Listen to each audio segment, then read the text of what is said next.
अब तक आपने सुना कि महफूज नामी एक पुलिसरार नौजवान नवाबजादी नुसरत पर आशिक हो गया। वो छत पर आ जाता और खाली छत पर दोनों बैठी घंटों बातें करती। उसने बताया कि वो ना तो जिन्नात है और ना बदरूह, दरअसल शीशनाग है। शीशनाग में ऐसी क़ुव्वत होती है कि 100 साल गुजार लेने के बाद उसमें एक अजीब सी पुरस्रार क़ुव्वत आ जाती है कि वो जब चाहे जैसा चाहे अपने आप को ढाल ले। वो अपनी कहानी सुना रहा था। सांप की फितरत है कि वो अपने ही बच्चों को माँ खा लेती है। उसे भी खतरा महसूस हुआ कि उसे उसकी माँ खा जाएगी, इसीलिए उसने नज़दीकी नदी में छलांग लगा दी और एक झाड़ी के सहारे तैरते हुए दूसरे किनारे पर पहुंच गया। वहाँ तकरीबन 1 साल तक वो छुपा रहा। फिर वहाँ से जब निकला तो उसे कुछ सांप मिल गए और वो सांप उसे तहक़ीक़ सरा के बाम्बी यानी सांपों के शहर में ले आए। राजा मर चुका था और सांपों के कानून के मुताबिक नाग ही राजा बन सकता था और उसे वहाँ वालों ने अपना बादशाह तस्लीम कर लिया। कुछ दिन गुजरे थे कि एक और सांप जो शीशनाग था कहीं से भटकता हुआ आ गया। महफूज को वो बिल्कुल पसंद नहीं आ रहा था, क्योंकि वो खुद को अजब पुलिसरार अंदाज में पेश कर रहा था। एक दिन महफूज ने देखा कि वो सांप चमकीले पत्थर को खा रहा है। इसे हैरत हुई कि ये तो तेज धार होता है। उसे अभी वो देख ही रहा था कि वो सांप बाहर की जानिब चलने लगा। उसके ताक़ुब में महफूज भी ऊपर आ गया। बाहर आते ही उसने एक अजीब मंजर देखा। अब कहानी का अगला हिस्सा सुनिए। शीबा ने ऊपर पहुंचते ही उन पत्थरों को उगला, फिर यकायक वो लोट पोट कर खड़ा हो गया। उसने खुद को इंसानी कालिब में ढाल लिया था। गोया वो अपनी उम्र के 100 साल पूरे कर चुका था। उसने सबसे झूठ कहा था कि अभी वो बच्चा है। इस झूठ की वजह क्या है ये जानना ज़रूरी था, इसीलिए मैंने खुद को जाहिर नहीं किया और उसी तरह एक पत्थर की आड़ में खड़ा उसे देखता रहा। महफूज ने इतना कहकर नुसरत की तरफ देखा। हाँ, आगे क्या हुआ बताओ ना, नुसरत ने उसे टोका। महफूज ने कहना शुरू किया कि शीबा ने इंसानी जिस्म अख्तियार करने के बाद एक दरार से मलबूस निकाला और उसे पहनकर उन्हीं चमकदार पत्थरों को जेब में रखकर सड़क की तरफ चलने लगा। अभी वो कुछ ही दूर पहुंचा था कि एक गाड़ी आकर रुकी और वो उसमें सवार हो गया। महफूज ने कहा, उसे गाड़ी में बैठता देख मैं वापस दरार में आ गया। मेरी समझ में नहीं आ रहा था कि शीबा ने झूठ का सहारा क्यों लिया। वो इंसानी कालिब में ढलना जानता है, इसलिए उसे इन चमकदार पत्थरों की हिफाजत का भी इल्म है। वो उन पत्थरों का क्या करेगा इस वक्त तक मुझे मालूम नहीं था। मैंने सोच लिया था कि इस बार जब शिवा वापस आएगा तो मैं उससे जवाब तलब करूंगा कि उसने झूठ क्यों बोला।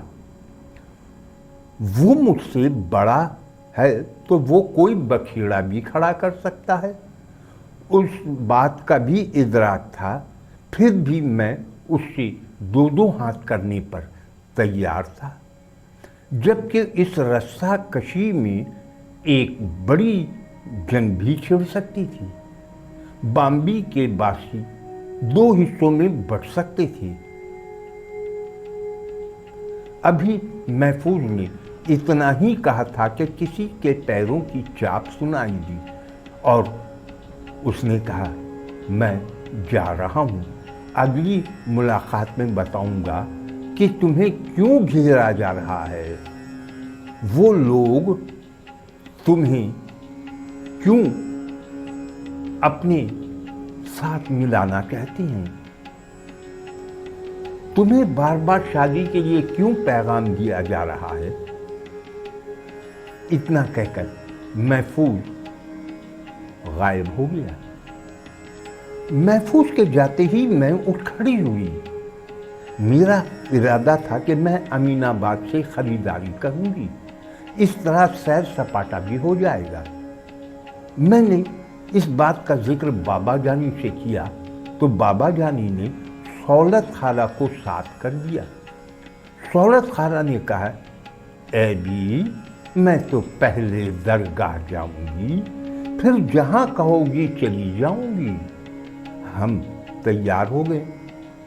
वो पूरी तैयारी के बाद निकली तो कोचवान मज्जन मियाँ से बोली, ए भाई मज्जन, पहले कहे दे रही हूं, दरगाह पहुंचकर इधर उधर ना हो जाना। मज्जन मियाँ ने गौसीली आवाज में कहा, देखो सौलत भी, हमारे मुंह मत लगा करो, हम अपनी मर्जी के मालिक हैं। मज्जन मियाँ ने इतना कहा और घोड़े को चाबुक रसीद कर दिया। ए मियाँ, अपनी औकात में रहो, हमसे मुंह मत लगना। हाँ, सौलत खाला ने मुंह टेढ़ा करके कहा। खुदा का खौफ खाओ, मैं क्यों तुम्हें मुंह लगाऊं। मज्जन मियाँ ने उन्हीं के अल्फाज उन पर उलट दिए और सौलत खाला चिराग पा हो गई।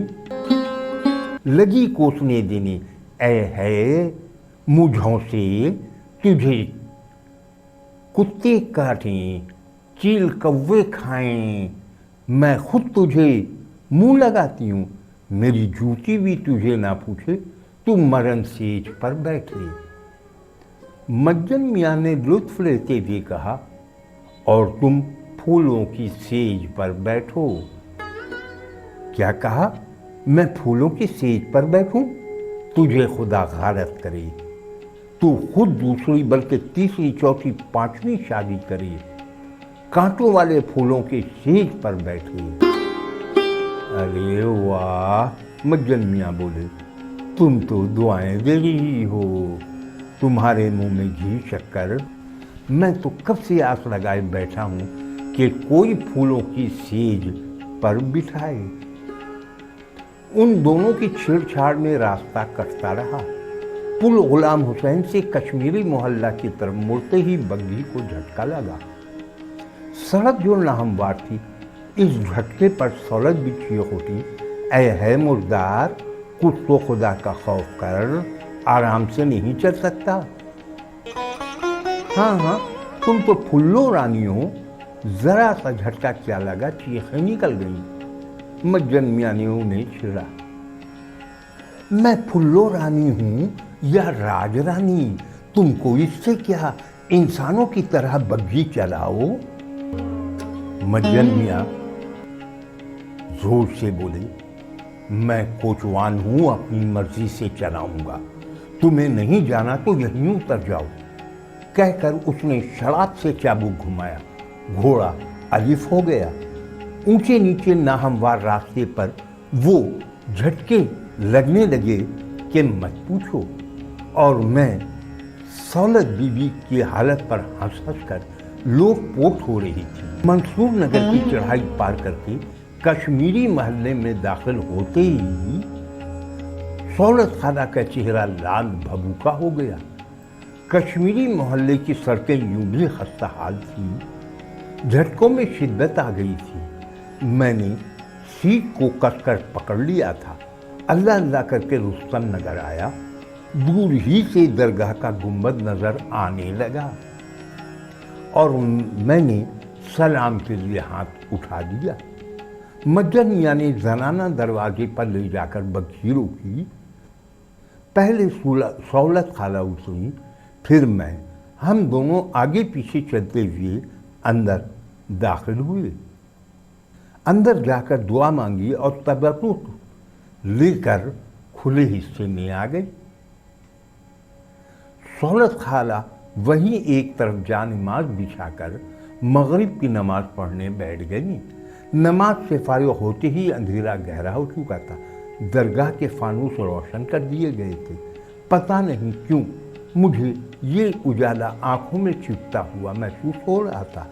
दिल पर घबराहट सी तारी हो रही थी।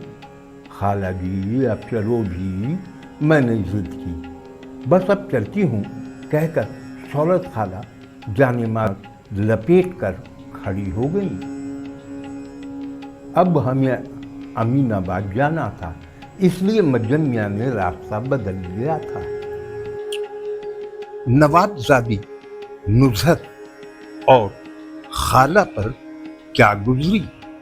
दरगाह से बाहर निकलते ही वो दोनों किन आफत में घिर गईं। ऐसी कौन सी आफत ने उन्हें घेर लिया था? महफूज उनकी मदद को क्यों नहीं आया? अगली वीडियो में मुलाहिजा करें। बहुत अहम वीडियो है, देखना ना भूलें।